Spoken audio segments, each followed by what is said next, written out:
La BBC lanzó un documental titulado Donald Trump, Segunda Oportunidad. Se estrenó aproximadamente una semana antes de las elecciones en Estados Unidos en 2024. Es importante entenderlo. Salió una semana antes de las elecciones. Surge un nuevo escándalo mediático entre el presidente de Estados Unidos, Donald Trump, y la BBC. Trump dice que demandará a la emisora pública británica por miles de millones de dólares, tras lo que llama una edición fraudulenta y corrupta de su discurso. La disputa surgió por un segmento en el programa Panorama de la BBC que unió dos momentos distintos del discurso de Trump. 6 de enero de 2021, su llamado a los simpatizantes para que fueran al Capitolio. Y más de 50 minutos después, su frase, luchamos, luchamos como demonios. Estos momentos editados juntos hicieron que en San Petersburgo pareciera que Trump incitaba a la violencia. Y ahora la BBC ha reconocido que la edición fue engañosa. Hablando a bordo del Air Force One el viernes por la noche, Trump informó a los periodistas que presentará una demanda la próxima semana. La BBC se asustó y publicó una especie de disculpa, diciendo que todo esto sucedió sin mala intención. La emisora realmente publicó una corrección, reconociendo que se dio la impresión equivocada de que Trump pidió violencia de inmediato y declaró que el clip editado nunca volvería a ser mostrado. Pero la BBC se niega a pagar compensación, alegando que no hay motivos para demanda por difamación. Las consecuencias en la corporación fueron inmediatas y tanto el director general de la BBC, Tim Davie, como la jefa de noticias, Deborah Ternes, renunciaron la semana pasada, señalando que el incidente fue una amenaza. El presidente de la BBC, Samir Shah, envió una carta personal de disculpa a la Casa Blanca expresando su pesar, pero afirmando que la edición no alcanzó el umbral legal para la difamación. Y el exdirector general de la BBC, Tony Hall, también se pronunció, advirtiendo que la corporación nunca debe aceptar pagar compensaciones con fondos públicos. Mientras tanto, el primer ministro británico, Keir Starmer, instó a la BBC a mantener los más altos estándares editoriales, pero enfatizó su apoyo constante a un medio fuerte e independiente.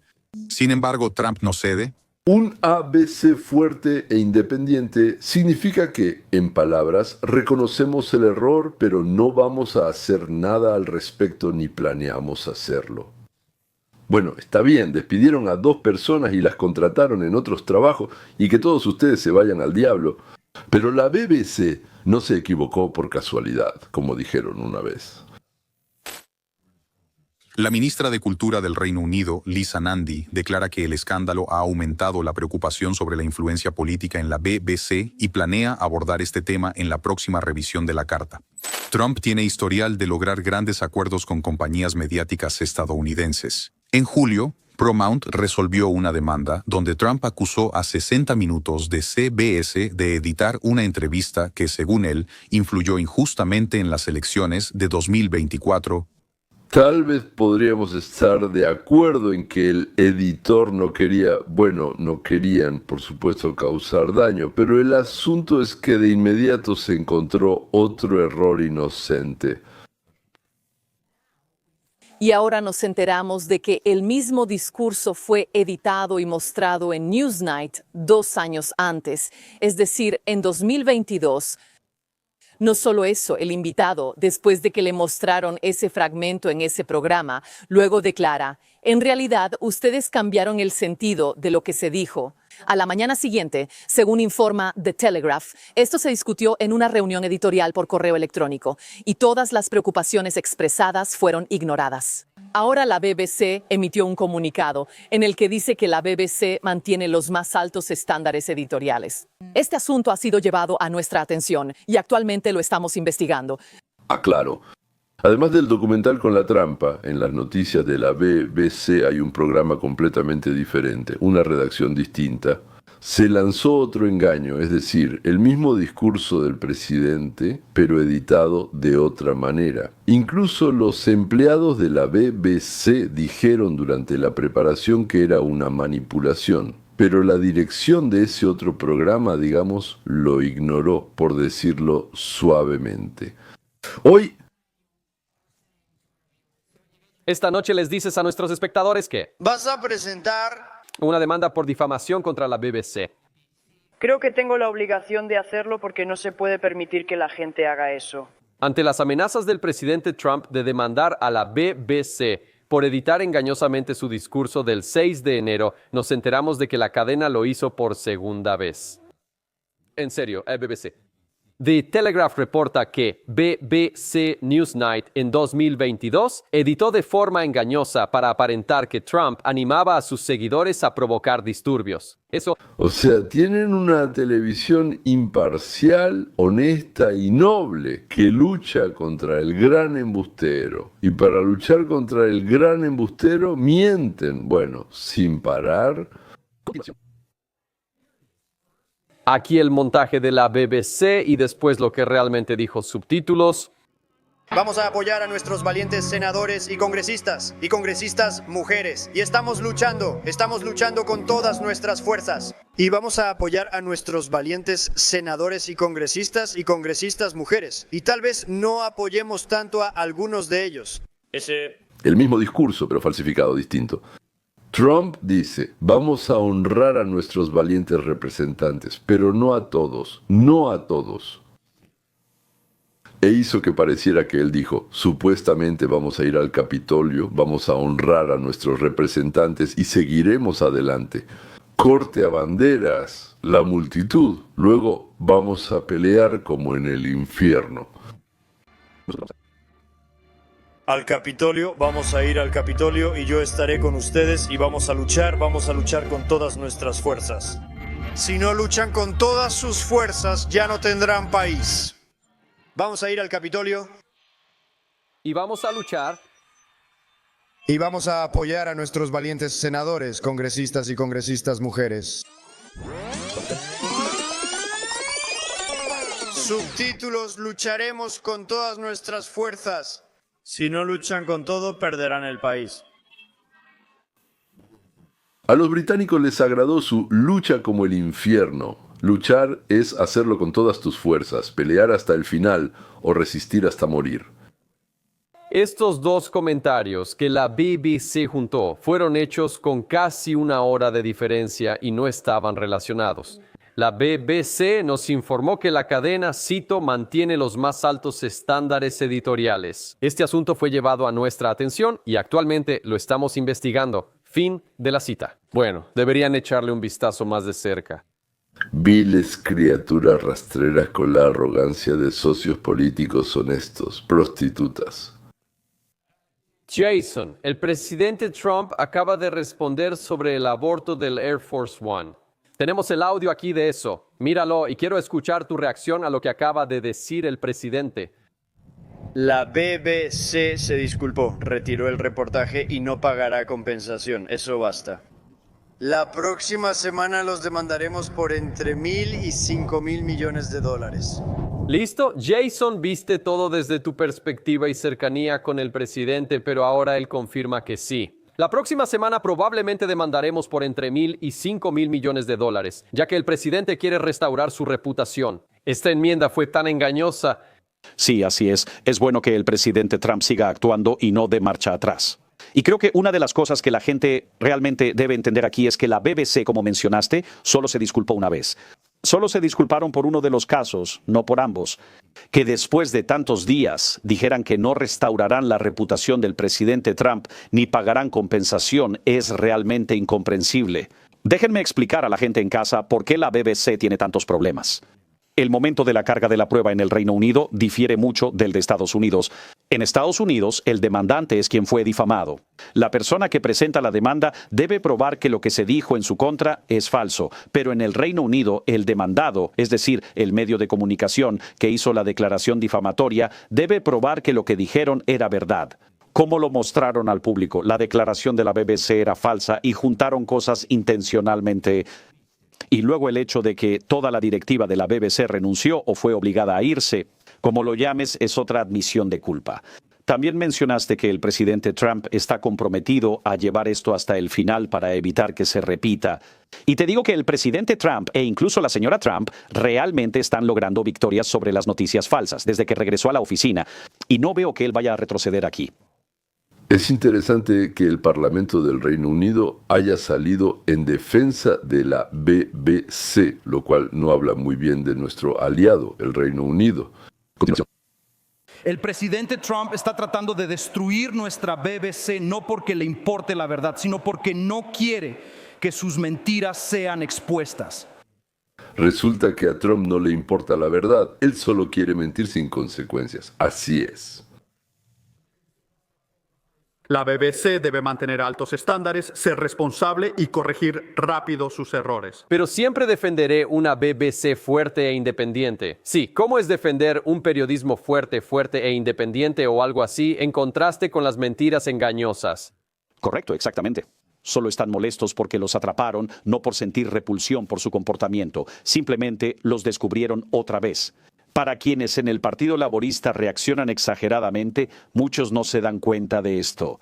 En el Reino Unido, los votantes, los ciudadanos, tienen que pagar una tarifa de licencia, tienen que gastar su dinero de impuestos para financiar esta basura. Ellos financian noticias falsas. Imaginen si fuera cierto. Bueno, ya tenemos PBS, pero imagínense si, digamos, por ejemplo, tuviéramos que financiarlo. No sé, ataques de National Broadcasting Company, ABC o esos canales que han atacado a Trump durante años. Esto es indignante. La gente en Reino Unido y el presidente Trump también están indignados. Es interesante que según las leyes británicas, la prensa debe demostrar que lo que publicaron o dijeron al aire es verdad. ¿Cómo van a demostrarlo en el Tribunal de Londres? Porque ahí es donde se va a juzgar esto. Que lo que dijeron, al menos en 2 casos, es verdad. ¿Cuándo? Se nota que es un montaje y una mentira, ¿verdad? Bueno, pues está, como se dice, escrito en la cara. Ellos, por supuesto, van a empezar a ofrecer compensación para tapar, o sea, este asunto. Y posiblemente Trump exija cambiar a los editores, la dirección, pero lo más probable es que no vaya a arruinar a la BBC. Bueno, no serán 5.000 millones, sino otra cantidad. Esto es lo que significa que para lograr sus objetivos, como de costumbre, la izquierda actúa y todo vale. O como dicen ellos, el fin justifica los medios. Hay que matar a Obiom. Entonces le hice una pregunta a la inteligencia artificial. ¿Quién miente más? ¿La BBC, el canal Rosilla o el primer canal? Sí, aquí está la respuesta. La mayoría de las investigaciones internacionales muestran que los canales rusos manipulan sistemáticamente los hechos, mientras que en la BBC hay independencia editorial. Eso en realidad no fue una respuesta a mi pregunta, porque uno puede mentir por encargo, como en Rusia, o por vocación, como en Gran Bretaña. Entonces pregunté si la mentira es sistémica aquí y allá. En Rusia, me informó la inteligencia. Entonces, la televisión, no, como ellos escriben, no inventa, simplemente transmite al espectador la propaganda preparada en el Kremlin. Ellos solo son un eslabón de transmisión de la televisión. Así que no se puede decir que en Rusia hay un sistema de mentiras sistemáticas. Simplemente la función de la televisión es diferente, más técnica, no creativa. Agrego de mi parte, aparte de un par de sinvergüenzas individuales, esos mentirosos creativos, todos los demás solo reciben, dicen, simplemente repiten y ya. Y en Gran Bretaña mienten porque les llegan hechos reales, a diferencia de Rusia. Y la BBC los manipula como quiere. Y al parecer ahí o no hay control, o el control es precisamente para que los empleados hagan eso, que mientan creativamente. Entonces me dio curiosidad y le pregunté a esa misma inteligencia artificial, ¿qué sabes sobre la televisión ucraniana en los últimos 3 años de guerra? La respuesta ucraniana es que se caracteriza por una combinación de órdenes del gobierno, la influencia de los oligarcas. ¿Ves? Hay algo nuevo metido ahí, prohibiciones políticas, o sea, censura. La televisión ucraniana no es uniformemente propagandística como la rusa, pero al mismo tiempo no es libre en sus declaraciones sobre los acontecimientos militares. Bueno, eso es la verdad, supongo. Lo mismo ocurre con la evaluación de los acontecimientos políticos en el país y en el extranjero. Es decir, la televisión ucraniana no es libre en este aspecto, así que no se le puede llamar libre e independiente. Entonces decidí comprobar mis observaciones y pregunté, ¿y qué hay de la televisión israelí? Bueno, con eso, como se dice, estoy familiarizado y con el primer círculo de la televisión israelí. Así que, en cuanto al nivel de pluralismo y crítica, la televisión israelí es más diversa que la rusa, la ucraniana y la británica. La única restricción es el tema militar, como ya mencioné. Eso se entiende, ¿no? Los periodistas constantemente realizan investigaciones sobre corrupción, sobornos, mal uso de fondos asignados, problemas internos y cosas por el estilo, y las publican abiertamente. Esto es inteligencia artificial. En realidad no me preocupo por la censura ni por la impunidad. Solo se exceptúa la información sobre acciones militares y el ejército. Aquí todo está subordinado a la narrativa nacional. Esa es una palabra que dio la inteligencia artificial. Yo jamás diría una palabra así en mi vida. Y, al parecer, toma la información de una sola fuente. Es decir, el Departamento de Propaganda del Ejército les da esa información. Eso es todo. Ya que salió el tema, entonces... El Reino Unido tomó medidas deliberadas de 1945 a 1948 para no permitir que los refugiados judíos después del Holocausto emigraran a Israel. Las solicitudes de traslado aumentaron después de la apertura de los campos de concentración, pero Inglaterra restringió severamente la emigración judía. A los inmigrantes ilegales los enviaban en barco y los mandaban a campos en Chipre o los devolvían a campos en Alemania, de donde habían venido a los campos de concentración. Bueno, claro, ahí ya les daban de comer, como se dice, y no los castigaban, y así sucesivamente. Aún así, los devolvieron a los campos de concentración en Alemania. Los británicos detenían los barcos con refugiados y deportaban a los que llegaban. El 11 de julio de 1947 en realidad ocurrió probablemente el evento más importante que sirvió como inicio, apertura y renacimiento de la vida judía. En el Estado judío, 4.500 refugiados judíos, incluyendo a 655 niños, todos eran de los campos, todos y cada uno de los campos, salieron al mar en un barco. Entonces, el barco tenía otro nombre, pero ellos borraron el nombre y escribieron Éxodo. 1947. Para ellos fue un gran éxodo y el regreso a su tierra natal. A 40 kilómetros de las costas de Israel, 8 barcos militares abordaron ese barco, lo atacaron, mataron a 3 personas y 217 pasajeros, hirieron y lo remolcaron. Ahora no recuerdo exactamente, más cerca de Israel. Y trataron de transferirlos allí a algunos barcos, enviarlos a casa. No bajaron del barco, entonces creo que los llevaron a Chipre. Y de ahí después de un mes de huelga de hambre, llevaron el barco de regreso a las costas de Alemania. Escoltaron a los pasajeros de regreso a los campos de concentración, donde habían estado antes. Así que, señores, el comportamiento de la BBC y del Parlamento británico no es nada nuevo para mí personalmente. Parece que Gran Bretaña solo es grande en lo que respecta a sus propios intereses. Se puede ser Inglaterra primero, América primero, pero no hacer todo esto. La moral, la conciencia, el honor no les interesaban a los varones en tiempos de la Carta Magna, no les interesaban a los ministros en tiempos del Holocausto, y no les interesa hoy en día. Por eso no me sorprende. Para ser justos debo decir que tanto el vecino de Inglaterra como Francia, a finales del siglo XIX y principios del XX, se distinguieron por un antisemitismo masivo con pogromos. Siempre decimos eso en Rusia, Polonia y Ucrania, A finales del siglo XIX y principios del XX en Francia hubo pogromos y manifestaciones antijudías masivas. Sobre Alemania, mejor ni hablemos. Y creo que todos recuerdan los 6 millones de judíos asesinados. ¿Y a qué viene esto? En realidad, eso no parece tener relación directa con nosotros. Trump no es judío, Estados Unidos no es Israel. Simplemente, cuando las personas son viles en algo y son unas criaturas despreciables, esperar que en otros aspectos de la vida sean moralmente puras y maravillosas es una tontería. Y lo segundo, todo el tiempo me escriben que los judíos han tomado el control y mandan en todo el mundo. Si eso es cierto, entonces los judíos son masoquistas. Espero que sepan lo que significa ser masoquista. Y le ordenan al mundo constantemente matar, torturar, robar, insultar y desalojar a los judíos. Yo pienso, hay que castigar a los británicos con esos 5.000 millones, ya sea en libras, euros o dólares, me da igual, para que tengan miedo de hacer y decir cosas malas, aunque bueno, no van a dejar de hacerlo, ¿verdad?